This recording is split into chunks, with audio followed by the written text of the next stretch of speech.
Jangan lupa subscribe YouTube channel Metro TV News dan jangan lupa nyalakan notifikasinya.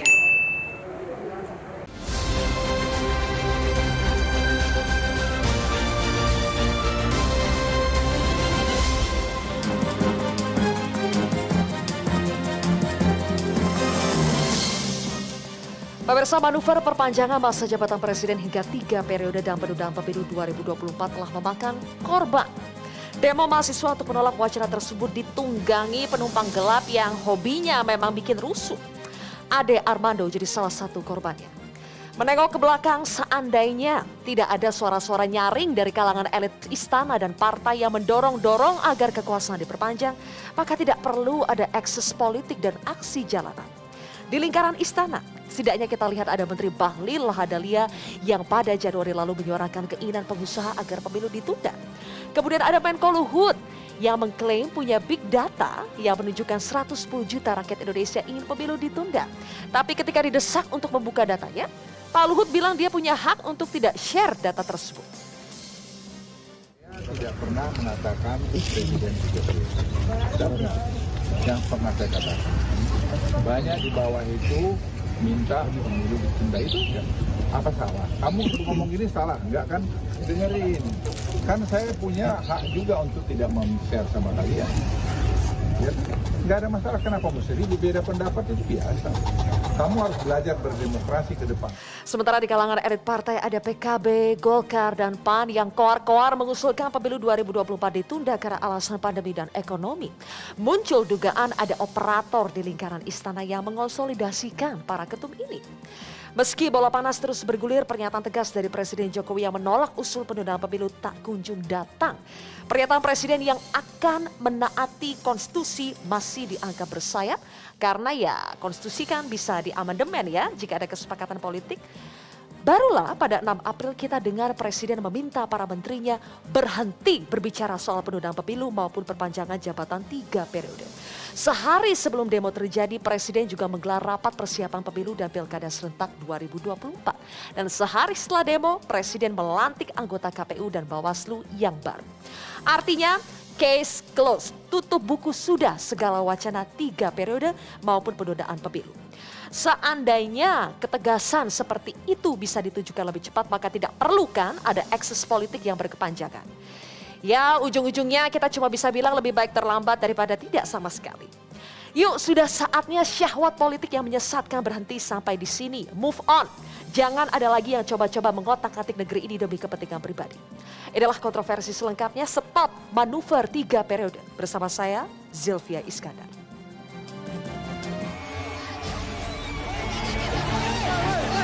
Saya minta disampaikan kepada masyarakat bahwa seluruh tahapan dan jadwal pelaksanaan pemilu dan pilkada serentak itu sudah ditetapkan. Saya kira sudah jelas, semuanya sudah tahu pemilu akan dilaksanakan 14 Februari 2024. Jangan sampai nanti muncul spekulasi bahwa pemerintah berupaya untuk melakukan penundaan pemilu 2024. Kita itu beda pendapat, silahkan. Kamu pasti beda pendapat, tidak harus berantak. Pemilu tetap tanggal 14 Februari 2024. Kalau kita mengkonfirmasi yang beredar di media-media, ya media nasional, ya ada yang operatornya ini abal-abal, nggak paham politik, nggak paham peta politik. Pemirsa, untuk membahasnya sudah hadir 6 orang narasumber bersama saya di studio Metro TV hari ini. Ada Wakil Ketua Umum PKB Jazilul Fawait, kemudian politikus Partai Golkar Andi Sinulinga, selanjutnya ada Wakil Ketua Umum PAN Viva Yoga Mauladi, berikutnya politikus PD Perjuangan Adiana Pitupulu, selanjutnya ada juru bicara PKS Gamal Albin Said, dan Direktur Eksekutif Carta Politika Yunarto Wijaya. Selamat malam Bapak-Bapak, terima kasih sudah hadir di kontroversi malam ini. Saya langsung ke Bang Adian. Siapa biang kerok 3 periode hingga berujung demo? Silakan mikrofonnya Bang Adian. Kaget kayaknya ditembak langsung ya. Biang keroknya. Yes. Kalau biang kerok, bahasanya kayaknya terlalu menghakimi ya. Dia bahwa ide ini tercetus dari 3 menteri, dari 3 ketua parpol. Kalau kemudian mereka dikatakan atau dikategorikan sebagai biang kerok, mungkin bisa. Tapi dihakimi sebagai biang kerok kayaknya gimana ya. Tapi kan dampaknya memang ramenya nggak ketulungan gitu. Sampai sepertinya negara juga bingung membatasi dampak dari kegaduhan yang dibuat oleh pernyataan itu. Walaupun sebenarnya kan kalau kita lihat seluruh tahapan pemilu sebelum Presiden sampaikan juga sudah berjalan kan. Bukan tahapan pemilunya, tapi tahapan menuju pelaksanaan pemilu seperti pembentukan pansel KPU, pembahasan anggaran dan sebagainya kan sudah berjalan. Dan kalau berdasarkan jadwal kan tinggal kalau tidak salah 20 bulan lagi tinggal 20 bulan lagi pemilu. Prosesnya sebetulnya sudah berjalan. Sudah berjalan. Tapi kalau nggak mau seperti biang kerok, biang gaduh lah. Biang gaduhnya siapa? Nah, bikin gaduh iya, bikin gaduh. Jadi 3 menteri dan 3 parpol? 3 menteri, 3 parpol, 1 lembaga survei, 1 kader partai, dan mungkin sekian ribu kepala desa itulah. Sekian ribu kepala desa itu. Iya. Oke. Saya langsung tanya dong ke parpolnya, ada Bang Jazilul di sini. Jadi setelah demo, PKB kan ditunjuk-tunjuk juga nih sebagai biang gaduhnya. Masih mau lanjut dengan wacana penundaan pemilu 3 periode atau move on? Ya, tentu Mikrofonnya? Ya. wacana yang disampaikan oleh Gus Muhaimin itu kan melanjutkan aspirasi yang diterima dari pelaku usaha. Bahwa 2 tahun usaha mereka nggak jalan karena COVID. Oleh sebab itu mereka meminta bisa nggak diundur pemilu. Karena ada beberapa kekhawatiran. Ini sifatnya warning. Dan kemudian ditangkap oleh sisi yang lain, ini butuh 3 periode. Kita nggak pernah menyampaikan 3 periode. Oke. Kita berpikir secara adil saja. Bahwa 2 tahun pemerintahan, bahkan pelaku usaha itu stuck karena COVID. Tapi gara-gara wacana itu bikin gaduh loh. Ya tentu kan gaduhnya di lapangan bukan hanya semata-mata itu. Memang worth it ya? Loh, coba aja lihat tuntutan mahasiswa. Bukan hanya itu.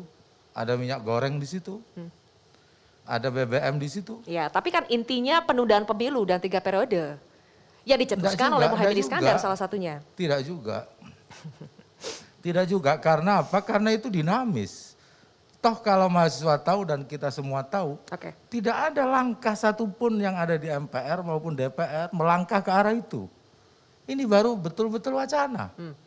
Saya pimpinan MPR, jadi nggak ada itu. Bahkan PKB pun belum mengusulkan secara resmi. Oh, jadi Jadi itu catatan. Tetapi, Sylvia, oke. orang melihat bahwa ini selalu dikait-kaitkan dengan Pak Jokowi, enggak. Itulah yang kemudian memicu kegaduhan. Sebentar, oke. Ini kan urusannya domainnya partai. Domainnya Kenapa partai. ditarik ke istana? Dan tadi kemudian PKB dari bilang istana, ini baru sekedar usulan biasa lah ya, omongan biasa, bahkan belum ada proses politik di DPR Belum begitu ada. ya. Mas Jamal ini ngeles gak sih? Ya, terima kasih Mbak. Jadi pertama saya ingin masuk ke substansi diskusi kita hari ini ya. Pertama secara historis, di bangsa kita kan belajar, kita selama 2 kali penambahan masa jabatan ya. Dari presiden sebelumnya selalu diakhiri oleh instabilitas ya, sosial, ekonomi, dan politik ya. Dan kita menurut saya perlu belajar dari Eyang Habibie dan dari Pak SBY. 2018 awal ya, atau 2017 akhir saya diundang ke rumahnya Eyang Habibie waktu itu. Pernah Eyang Habibie ngomong waktu itu ke saya langsung ya, I survive in politics ya, but I'm not politician, I'm technocrat ya. Tapi saat itu beliau juga menceritakan ya, bagaimana di tahun 99 ya, beliau punya pilihan kan, untuk bagaimana bisa melanjutkan kekuasaannya. Jadi Dalam dari konteks Eyang yang Habibie sekarang? saya belajar satu hal, merebut kekuasaan itu susah. Tapi meninggalkan kekuasaan itu jauh lebih susah lagi, itu yang pertama ya. Nah yang kedua, Jadi menurut Anda motifnya adalah salah satunya ingin mempertahankan kekuasaan? iya jelas hasrat politik ya, tidak bisa hasrat kekuasaan yang mendorong itu kan tentu. Lalu kedua, Jadi bukan hasrat pelaku usaha karena masalah ekonomi dan lain-lain? iya kalau kita lihat data, kan salah satu yang digunakan dasar argumen kan big data. Iya, survei kawan-kawan dari Bang Toto kan tahu persis ya, misalkan survei dari IPO mengatakan 61% masyarakat tidak setuju perpanjangan Ya. pemilu. SMRC mengatakan 72% itu masyarakat ingin tetap 2 periode, hanya 5% yang setuju perubahan. Dan bahkan survei Pro Institute juga 89% masyarakat tidak sepakat dengan perpanjangan Berarti kalau ada masa klaim jabatan. ini adalah aspirasi kalangan pengusaha, Iya. ada big datanya. Nah, menurut itu klaim saya, sesat. ya saya sepakat dengan anak-anak mahasiswa adik-adik kita ya. Baik. Kalau mengatakan big data itu harus dibuka supaya tidak dianggap big lies, big hoax, big ambition, or big manipulation. Oke, Bang Andi saya lempar ke Anda dulu. Ada ambisi yang besar, ini hasrat syahwat politik untuk mempertahankan kekuasaan. Itukah alasan Golkar akhirnya juga mendorong adanya penundaan pemilu? Yang pertama, Golkar tidak pernah membuat keputusan resmi untuk menunda atau memperpanjang masa jabatan presiden. Itu saya disclaimer dulu ya. Kalau kita lihat yang disampaikan oleh Ketua Umum Partai Golkar di Riau itu menampung aspirasi dari para pengusaha dan petani sawit. Nah kemudian kalau kita lacak nih ya, kita lihat kemudian disambut oleh Pak Mekeng, kemudian dibantah juga oleh Pak Nurdin Halid. Jadi di Golkar itu biasa, ya berbeda. Misalnya saya kasih contoh aja misalnya itu. Golkar pernah memberikan dukungan kepada Pak Prabowo di 2004. Tapi sebagian lagi itu memberikan dukungan kepada Pak Jokowi termasuk saya. Nah itu biasa di Golkar dan kita juga bisa lihat itu. Nah, Ada yang mengatakan di internal Golkar iya, sebetulnya tidak solid mendukung bukan wacana tidak solid. penundaan pemilu ini. Bukan tidak solid. Jadi jangan dipahami, perbedaan pendapat itu jangan dimaknai tidak solid. Jadi pembedaan pendapat itu justru untuk mencari ya siapa yang lebih kuat reasoningnya. Nah, Tapi itu keluar dari ketum sendiri loh. ya keluar dari ketum itu menangkap aspirasi masyarakat. Aspirasi masyarakat yang mana? Karena dari Loh, kan survei-surveinya sudah- semuanya tidak setuju. Bukan saudara, gini. Tadi kalau kita lihat survei ya, ada 72% SMRC yang terakhir gitu ya, menyatakan tidak setuju. Tapi kan ada juga yang setuju. Sebagian kecil. Oh iya sebagian kecil tentu. Tapi kecil pun kan harus didengarkan. Dan itu logika demokrasinya itu. Kecil pun harus kita dengarkan. Nah tapi ketika itu kita dengarkan, kita lihat pandangan dan ini berjalan. Kan kemarin kita lihat itu ada kawan kita yang tadinya juga relatif terbuka terhadap posisi itu. Kemudian mengatakan tidak. Itu saudara Nurul Arifin ya kemarin tadi di-mention oleh kawan kita dari PKS. Jadi tidak pernah ada keputusan resmi dari Partai Golkar untuk menunda atau lagi memperpanjang masa jabatan presiden. Oke, Mas Yoga, apakah sekarang memang partai-partai PAN, Golkar, dan PKB akhirnya berbalik nih dari yang mendorong wacana penundaan pemilu karena sudah ada demo, makanya sekarang balik deh ya udahlah nggak usah lagi ada penundaan pemilu? Menurut saya gini, Mbak, harus ada pembedaan antara 3 periode masa jabatan presiden dengan penundaan jadwal pemilu. Beda. Kalau untuk periode tiga periode presiden, itu Pak Presiden Jokowi sudah beberapa kali menyatakan dari tanggal 2 Februari 2019 sampai 15 Maret 2021 tidak niat dan tidak minat. Ya, sekarang problemnya adalah soal penundaan jadwal pemilu. Ya. Penundaan jadwal pemilu itu bukan dari istana, tapi itu adalah aspirasi yang dipotret oleh 3 partai, termasuk Partai Amanat Nasional, kemudian diwacanakan. Tentunya dalam proses wacana ini harus mengikuti jalur konstitusi.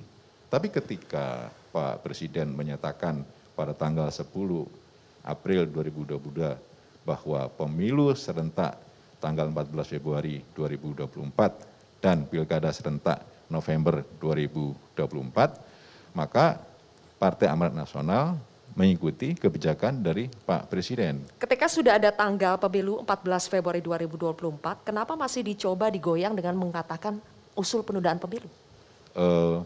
Wacana penundaan pemilu itu adalah sebelum tanggal 10 April 2022. Tapi ini namanya ruang demokrasi, seluruh aspirasi yang berkembang tentunya dipotret oleh partai politik, baik partai politik yang menolak terhadap penundaan jadwal pemilu maupun yang mendukung jadwal pemilu. Artinya proses dialogis, proses komunikasi yang akan dilalui dalam proses-proses politik itu harus dilalui dan wacana publik sebagian mahasiswa juga menyatakan menolak dan sudah ada ketegasan dari Pak Jokowi atas bahwa nama demokrasi tanggal 10 April 2022 sudah ditegaskan bahwa Selanjutnya kita akan bahas, Mas Yoga, benarkah atas nama demokrasi kita perlu sampai membuat kegaduhan atau testing the water yang membuat kegaduhan sampai seperti ini?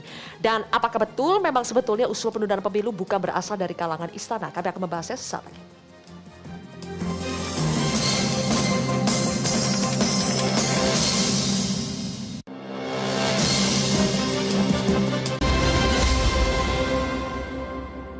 Saya minta disampaikan kepada masyarakat bahwa seluruh tahapan dan jadwal pelaksanaan pemilu dan pilkada serentak itu sudah ditetapkan. Saya kira sudah jelas, semuanya sudah tahu bahwa pemilu akan dilaksanakan 14 Februari 2024. Mas Toto, terlambat gak sih ketegasan dari Presiden ini yang menyatakan tanggal pemilu sekian atau bahkan pernyataan untuk menolak penundaan pemilu? Terlambat tidak? Iya, saya malah melihat dari sisi yang lain ya. Kalau kita bicara secara tata negara, yang bisa melakukan amandemen UUD 45 sehingga kemudian bisa terjadi penundaan atau periode 3 kali, itu bukan Presiden. Dia ada di MPR, di 575 anggota dan 132 anggota DPD.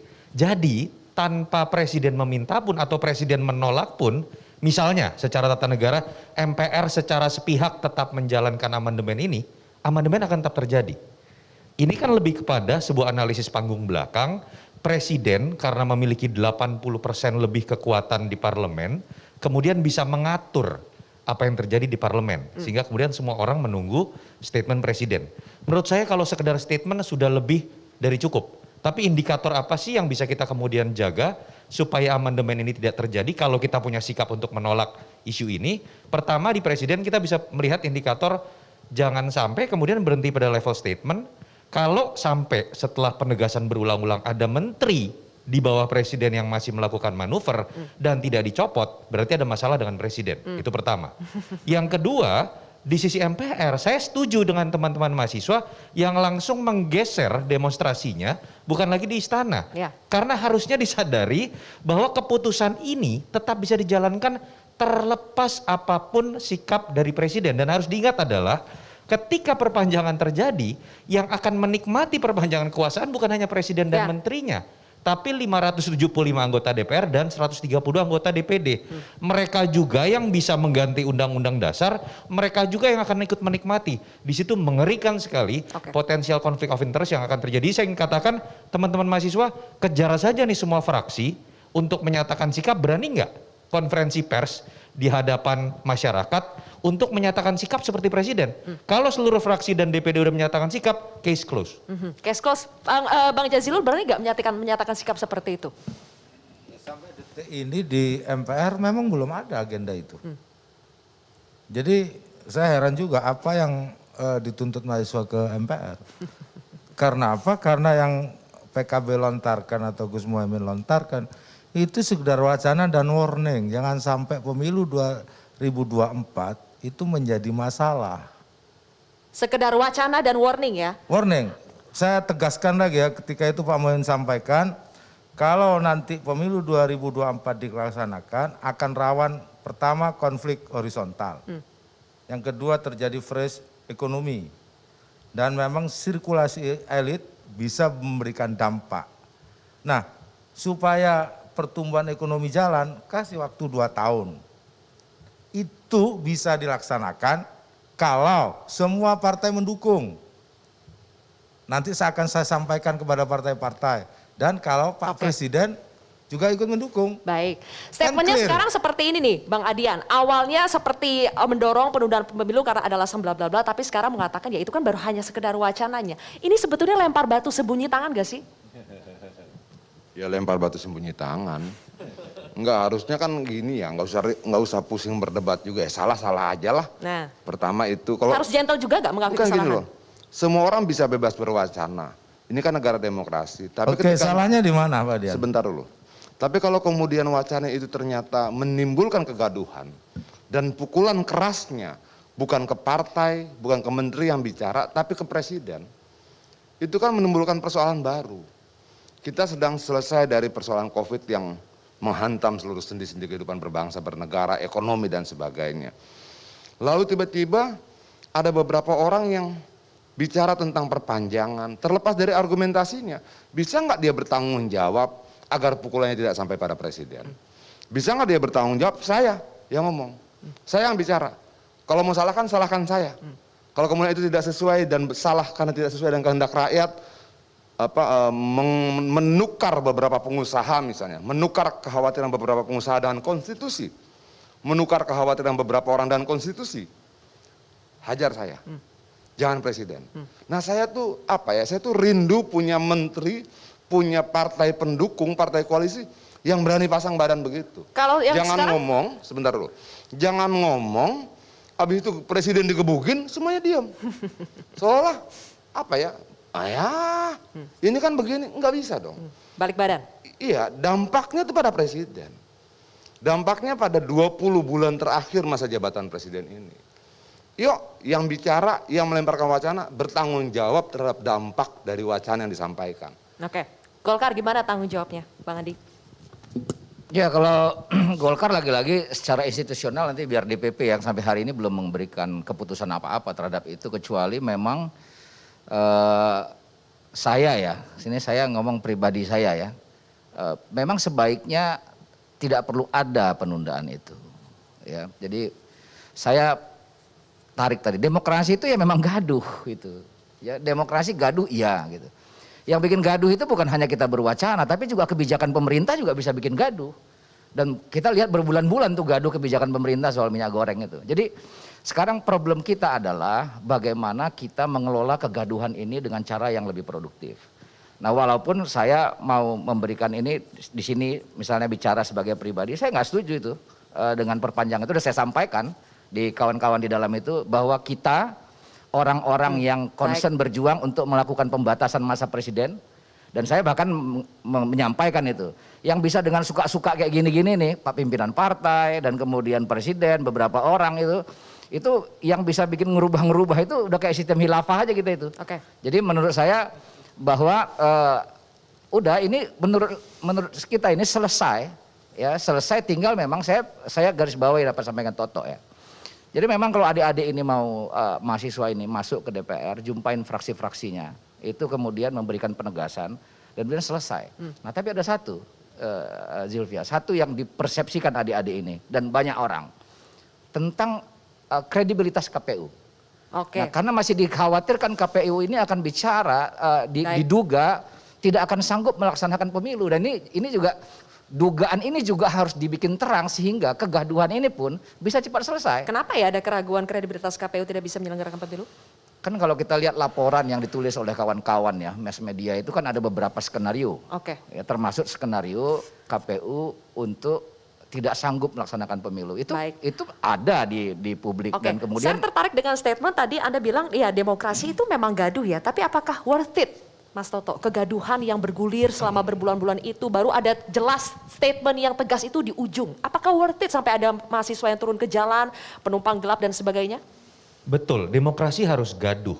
Tapi yang saya ingin katakan adalah apa yang kita lihat terkait dengan isu penundaan atau 3 periode, itu dimulai dengan stimulus kegaduhan yang tidak berkualitas. Berikan contoh konkret deh.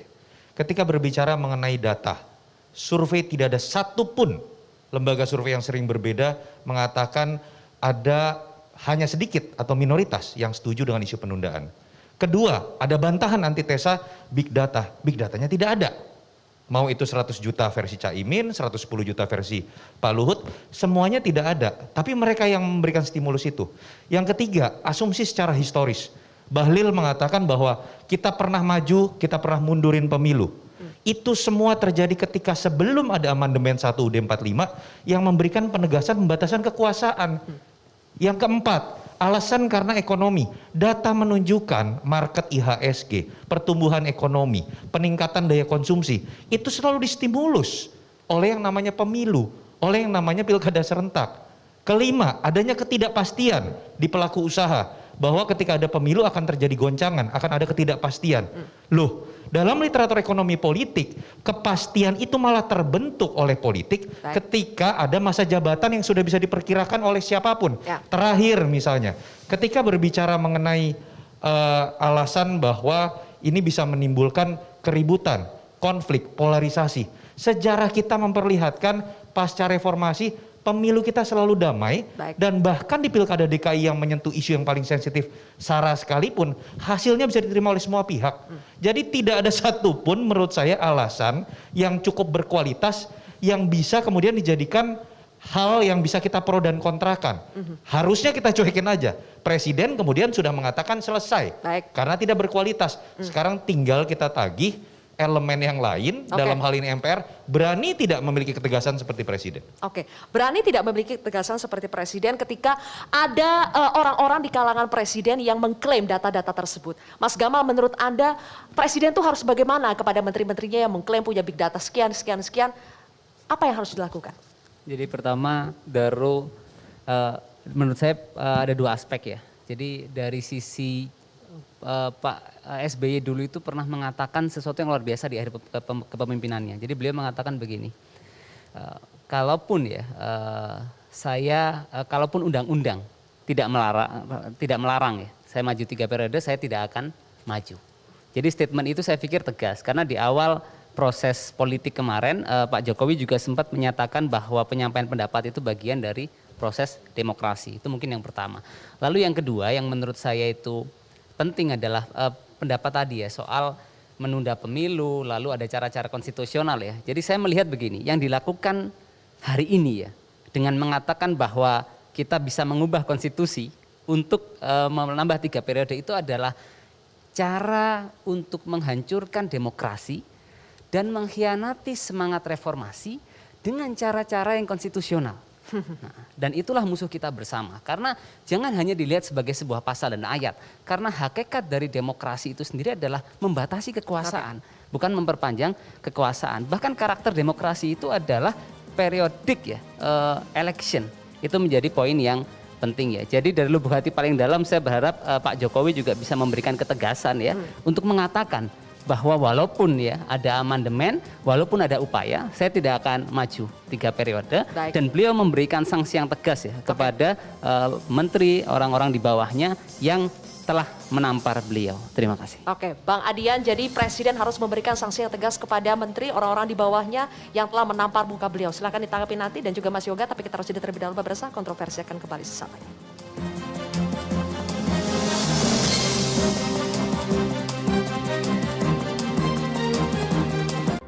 Pemilu akan dilaksanakan 14 Februari 2024. Kita itu beda pendapat, silahkan. Ya, media nasional ada yang operatornya ini abal-abal, nggak paham peta politik.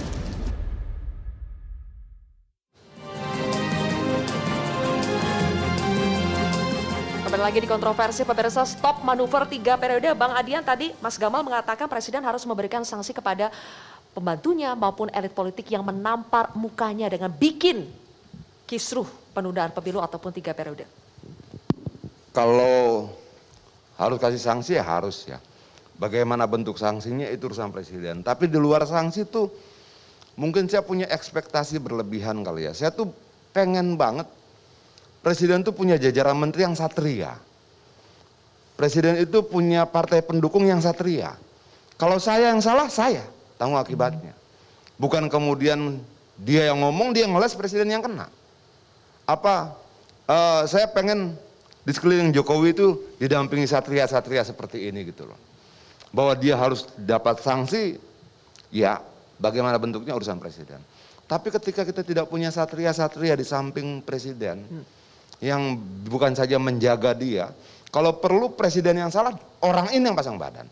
Kalau menurut saya ya, dalam bayangan saya itu seperti itulah seharusnya Jokowi itu dikelilingi oleh orang-orang seperti itu. Nah ini terbalik, yang salah bukan Presiden, yang salah menterinya, ketua umum partai di sekeliling dia. Tapi yang pasang badan Presidennya, yang didesak Presidennya. Enggak, saya ini dulu sebentar ya. Ini soal salahnya di mana? Kami kan partai punya kedaulatan untuk menyampaikan pendapat, termasuk soal penundaan. Di mana soalnya? Dan di konstitusi juga itu dibolehkan melakukan amandemen. Jadi apa soalnya? Di mana salahnya? Apa di soalnya? mana soalnya? kita bisa memperdebatkan salah benarnya. Panjang sekali kalau kita perdebatkan. Tapi apapun itu, per hari ini. Dan patut dicatat, kami tidak pernah misalkan tidak mau bertanggung jawab, lari. Enggak. Kami akan hadapi wacana Yang itu. saya jawab yang salah benar atau lari? Ini nggak ketemu. Makanya tadi dibilang. Nah, sebentar loh. Jawab dulu Bang Adian. Nah, oke. Kita bisa perdebatkan salah benarnya sangat panjang. Kapan waktu saya bisa meladeni itu. Tapi problemnya adalah, kita pakai saja ukuran peristiwa terakhir. Saya tidak setuju kalau dibilang demokrasi itu gaduh. Demokrasi ramai, tapi tidak gaduh. Tidak ribut, tapi dia ramai. Dan ramai yang menyenangkan.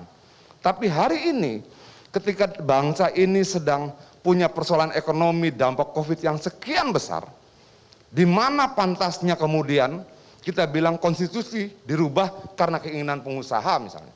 Konstitusi dirubah karena ekonomi. Walaupun kita bisa perdebatkan juga. Bukankah kalau ada pemilu, ekonomi berputar karena uang itu keluar sekian banyak? Artinya ekonomi bisa pulih lebih cepat kalau pemilunya berjalan. Nah, dampak itu tidak tepat menurut saya. Apapun itu, akhirnya Indonesia sampai hari ini masih penuh dengan demonstrasi. Puluhan orang ditangkap. Karena awalnya dari mana? Ya ucapan-ucapan itu. Baik. Kalau kemudian tidak merasa bersalah karena itu, ya silahkan ucapkan lagi.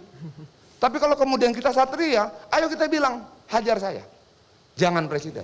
Saya yang ngomong, bukan presiden. Saya selalu bilang begitu. Iya dong. Ini nggak ada hubungannya dengan Pak Jokowi. Pak Muhaimin menyampaikan ini. Dan tidak selesai di kata-kata. Lakukan sesuatu. Apa yang harus dipertanggungjawabkan di mananya? Misalnya turun ke kampus-kampus, jelaskan pada mereka. Gerakan seluruh organisasi partai. Ngomong ke rakyat sampai ke bawah. Kita itu sedang memperjuangkan untuk penundaan. Kan itu, makanya kita lobby partai-partai untuk penundaan. Masih Bang, sampai sekarang. Maksud saya apa? Pendapat kita ada di situ. Kan kita ini satu partai, satu koalisi. Ya kan? Dan gini, apa saya tengahin ya. Secara prosedural formal, ketatanegaraan, amandemen itu mungkin. Ini persoalan kita kan bukan di situ ini. Jadi ini kan nggak ketemu bicara prosedural formal, ini mempersoalkan substansial, di sini bicara prosedural formal. Nah yang dipersoalkan ini sekarang di ruang publik adalah substansinya. Apakah bisa dipakai prosedural formal itu untuk membahas substansi yang kita anggap nih sekarang ini masyarakat menganggap itu. Bahwa ruh demokrasi itu justru jangan mau dibatasi dilonggarkan untuk alasan kekuasaan dengan alasan prosedural formal. Kan di situ saya kira yang nggak ketemu nih perdebatannya itu. Karena itu saya tetap... Tapi Anda sepakat partai harus bersikap kesatria juga, jangan sampai bolanya malahan ke presiden. Itu jangan sampai bukan hanya partai, semua kita sebagai anak-anak bangsa dan bukan hanya partai, tapi kita semua dalam berbagai isu, ya itu harus konsisten. Nah kalau dibilang coba kita lihat track ke belakang itu, kegaduhan itu bukan hanya dimunculkan dari persoalan tunda pemilu, omnibus law juga gaduh. Banyak sekali tuh kegaduhan-kegaduhan yang terjadi. Nah jadi kalau kita mau lihat ini semua, saya tetap mengatakan aspirasi pandangan satu sisi, sesalah apapun pandangan itu, kalau kita demokrasi, maka pandangan itu kita hadirkan di ruang publik. Ya, masalah pandangan itu diakseptasi oleh partai-partai politik, oleh elit-elit politik, itu soal kemudian. Misalnya kayak PKB sampai hari ini nih, ya kalau Golkar kan sudah tegas, gitu ya, stop dan menegaskan apa yang disampaikan Pak Jokowi. Jadi Golkar sudah stop nih, stop dengan wacana penundaan pemilu. Saya kira stop. Saya kira atau sudah pasti? Ya siapa yang bisa memastikan, saya kira stop. Karena ini gini sebentar ya. Saya harus pindah ke Mas Yoga? Ini kan bukan sebentar, ini kan bukan hanya Golkar. Tapi kalau kita mau terbuka ini gentle melihat ini ada sebuah yang besar yang nggak bisa dilihat dengan semata-mata membaca di media. Ini kita juga desas-desusnya tahu kok ini semua. Maksudnya apa nih sebuah yang besar? Operatornya. Bentar, ini jadi tidak menyelesaikan persoalan tapi melahirkan prasangka-prasangka baru loh. Lah justru politik itu kita ini sekarang semua serba prasangka. Tadi Bung Adian mengatakan, kalau ini pasang badan dong menteri-menterinya. Sekarang saya tanya, kalau bicara prasangka, kalau kayak gitu, itu prasangka dan saya bisa berprasangka dengan mengatakan, kenapa presiden membiarkan menteri-menterinya bicara seperti ini? Ucapan itu berdampak. Dampaknya tidak pada menteri. Iya, dampaknya pada presiden. Sekarang presiden kenapa membiarkan menteri-menterinya untuk berbicara begitu dan mengatakan bahwa ini bagian dari demokrasi yang disampaikan Presiden. Dan kemudian saya juga bisa menduga bahwa membiarkan dong. Kegentlemanan orang yang bicara itu yang harusnya ditunggu. Loh, itu Presiden yang ngomong bahwa itu bagian dari demokrasi, hak mengungkapkan pendapat. Itu disampaikan. Jadi presidennya salah juga gitu ya? Saya tidak mengatakan salah, tapi presidennya membiarkan juga. Enggak, itulah kerennya presiden kita. Sudah salah masih dijaga. Tapi yang enggak keren itu menteri-menteri dan partai pendukungnya. Pasang badan dong buat presiden. Mas Yoga? Ya. Ayolah berkorban buat presiden. Oke, jadi sudah tadi saya katakan bahwa ini bukan bersumber dari istana. Ini adalah... Ini lagi bentuk pasang badan ya, kan? tadi sudah saya katakan bahwa ini bukan dari bersumber dari istana. Tadi sudah saya katakan. Padahal belum Jadi dapat menteri ya, kecurigaan ada operator dari lingkungan istana, benar atau tidak Mas Yoga? Yang kedua ini. Soalnya ini disinggung oleh Bang Andi. Betul tidak ada operator dari istana yang mengorkestrasi semua partai-partai partai politik ini juga operator politik kan. Gitu. Jadi yang kedua ini soal periodisasi tiga periode. Itu saya rasa seluruh partai politik sekarang sudah mencabut, tidak lagi menggunakan untuk melakukan amandemen. Jadi saya rasa untuk wacana 3 periode sudah close, sudah selesai. Oke, 3 periodenya jadi sudah. Penundaan pemilunya? Penundaan jadwal pemilu. Pak Jokowi sudah mengatakan bahwa pemilu dilaksanakan 14 Februari 2022. Partai Amanat Nasional meyakini bahwa itu adalah merupakan kebijakan dari pemerintah. Ya sudah selesai. Nurut nih. Apalagi? Nggak akan digoyang-goyang lagi ya dari PAN ya? Jadi yang penting, meskipun kalau katanya ada operator yang nanti nyuruh-nyuruh lagi, tidak. Nggak akan goyang lagi? Saya tidak meyakini itu ada operator. Karena begini loh, proses-proses politik itu harus konstitusional, harus prosedural. Karena ini adalah merupakan pemerintahan demokrasi, seluruh prosesnya harus menjalani prosedur demokrasi. Clear ya, ada berarti sikapan ya? tatanan yang harus dilalui melalui konstitusi, melalui undang-undang, dan melalui konsensus. Nah, maksudnya apa ini menyinggung konstitusi? Apa masih mau mencoba-coba lagi mengubah konstitusi? Tadi sudah saya katakan bahwa dalam merubah Undang-Undang Dasar 45, seluruh partai politik kan sudah tidak menyatakan ada perlu amandemen. Jadi saya rasa sudah selesai soal 3 periode. Soal penundaan jadwal pemilu, Pak Jokowi sudah mengatakan begitu. Jadi artinya kalau kemudian itu digoreng-goreng sekarang ke depan, kemudian ada demonstrasi, saya rasa ya sudah selesai lah. Kalau kemudian, persoalan pangan, nah itu mungkin masih bisa kita perdebatkan. Ya, minyak goreng, BBM dan lain sebagainya. Kita kembali ke substansi tadi ya. Ini kan dipertanyakan tadi dari Bang Andi. Jadi sebetulnya saya ingin tanya ke Mas Toto, presidennya turut andil gak sih membiarkan menterinya itu koar-koar? Iya, kita nggak bisa masuk ke perdebatan membaca apa isi hati presiden dan apa yang ada di panggung belakang ya. Tapi ketika sudah ada penegasan berulang-ulang yang dia tegaskan untuk kepentingan tidak ada lagi salah tafsir. Yang pertama kan hanya diserukan kepada menteri supaya tidak berbicara itu lagi. Yang kedua lebih diperluas. Menteri dan jajaran yang selevel diharapkan serukan kepada masyarakat. Beliau berbicara sebagai kepala negara dalam konteks itu. Artinya secara statement sudah tegas ada penolakan. Nah, itu yang menurut saya tinggal kita uji dengan 2 indikator, konsisten atau tidak berhenti di mulut, atau betul kemudian menjadi sebuah hal yang aplikatif. Kalau masih ada yang berupaya di panggung depan dengan berbicara, atau kan sekarang nggak bisa disembunyikan kok kalau ada mobilisasi. Contoh yang seperti abdesi kemarin itu kan menurut saya memalukan. Presiden datang kepada sebuah acara abdesi yang tidak terdaftar di Kumham. Ini kan menunjukkan ada hal yang tidak proporsional dijalankan oleh pemerintah menyikapi hal-hal seperti itu. Nah, satu, bagaimana kita memastikan dan mengamati apakah ada jajaran di bawah presiden yang masih bermanuver atau bermobilisasi. Kalau masih didiamkan setelah 2 statement tegas, saya pikir ada hak dari masyarakat untuk curiga. Yang kedua, paling penting itu tadi, ngapain sih bergosip Pak Luhut, bergosip presiden, membaca apa yang ada dalam isi hatinya. Pastikan teman-teman MPR, kalau tidak ingin berbicara secara kelembagaan, karena Bang Jazilul tadi mengatakan belum ada proses yang dijalankan, kejarlah fraksi-fraksi. Sikapnya apa? Ketika sebagian besar fraksi udah berani menyatakan sikap, selesai kasus ini. Oke, kita berharap memang ada case close sebetulnya, ada sikap yang gentle yang tidak abu-abu lagi dari fraksi untuk menghentikan wacana 3 periode maupun penundaan pemilu. Kami akan tagih lagi pemirsa usai jeda berikut ini.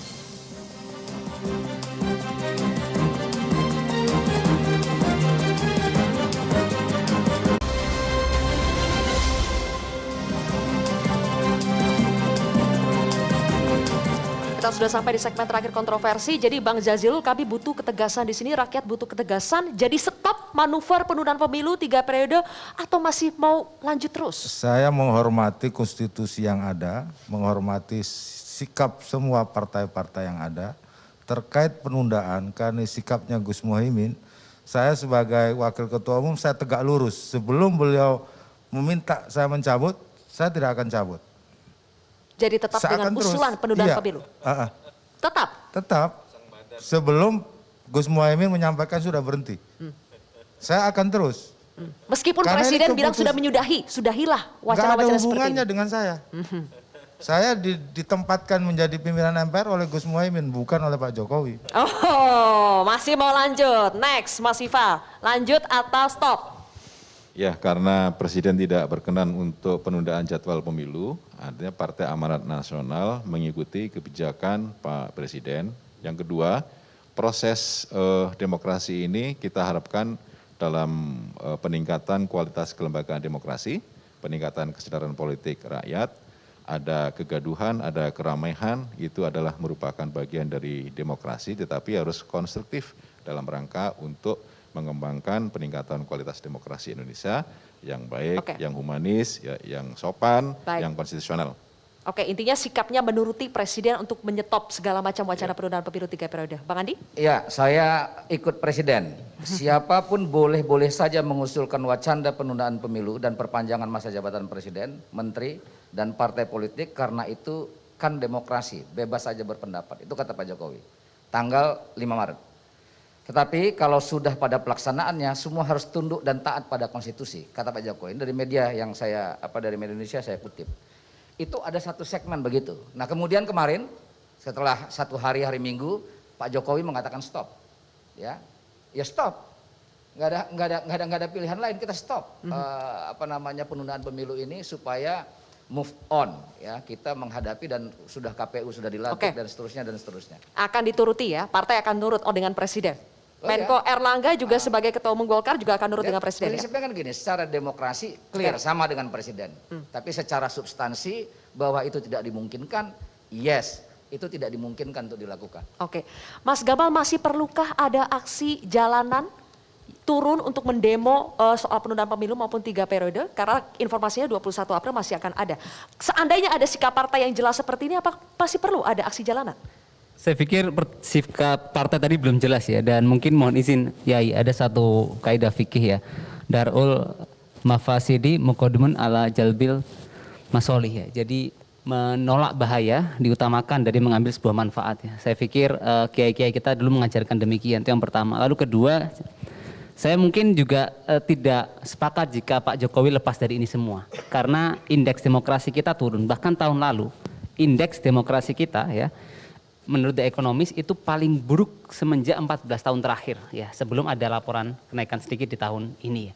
Jadi Pak Jokowi sebagai pemimpin punya tanggung jawab moral dan konstitusional untuk memperbaiki kualitas demokrasi kita, karena sekarang negara kita termasuk default demokrasi, yang demokrasi tidak sempurna. Baik. Dan terakhir ya, sebagai generasi muda, jangan senior-senior ya di politik ini memberikan teladan yang tidak baik ya. Merubah konstitusi, ya, menghancurkan semangat reformasi hanya karena birahi politik semata. Terima kasih. Hanya karena birahi politik. Tapi poin kedua tadi soal Pak Jokowi harus bertanggung jawab secara moral dan konstitusional. Bang Adian, tanggapannya? Tadi disampaikan tentang Omnibus Law juga buat keributan. Aduh, gimana ya bicaranya ya. Ini kebijakan, ini kata-kata. Kebijakan itu untuk sebuah kepentingan yang diyakini lebih baik, lebih besar untuk rakyat. Ini kata-kata. Tapi kata-kata ini kemudian membuat puluhan orang ditangkap. Membuat sekian bangunan dibakar. Melihat, yuk kita bertanggung jawab. Dan itu bukan kesalahan Presiden Jokowi. Iya, tapi Bung Adian, sebentar. kebijakan itu juga dari diskursus, dari wacana, ada yang pro, ada yang kontra. Oke, selesaikan Bang Adian. Kita mau perdebatkan itu? Iya, nggak apa-apa. Terus kita aja. mau perdebatkan itu. Boleh kita perdebatkan. Kalau Tidak ada Perdebatkan waktu tentang lagi untuk kebijakan perdebatkan masih itu. ada waktunya. Enggak dong. Tidak ada waktu lagi, fokus ke pertanyaan saya saja. Iya, artinya bahwa ada kata-kata yang kemudian apapun motifnya, apapun tujuannya, salah, benar atau tidak, itu nggak perlu kita perdebatkan. Tapi di sana ada puluhan orang ditangkap, di sana ada ratusan orang luka, di sana ada bangunan terbakar. Itu dari kata-kata. Yuk kita sudahi. Ayo kita sudahi. Kalau kemudian dianggap kata-kata itu salah, mungkin kita bisa berdebat tentang salah benarnya. Tapi supaya tidak ada lagi penangkapan, supaya tidak ada lagi yang luka, supaya tidak ada lagi yang terbakar, ayo kita bilang minta maaf. Baik, oke. Mas Toto, bagaimana menyudahi kegaduhan ini?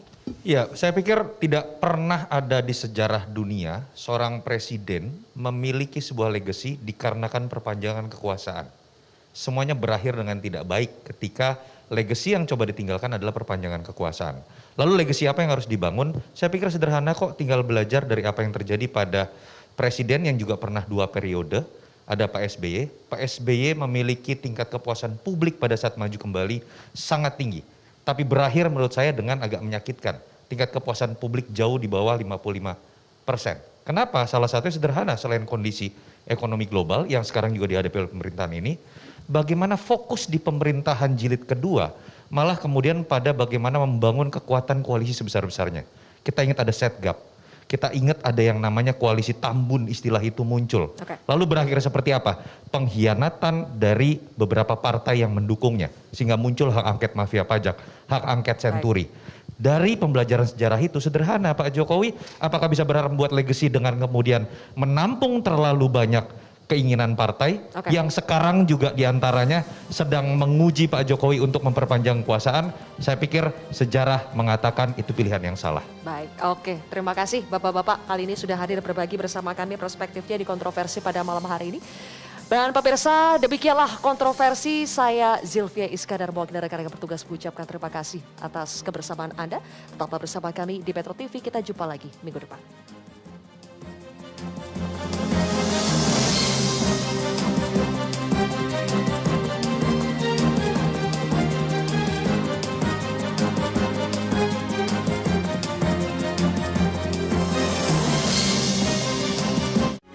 Metro TV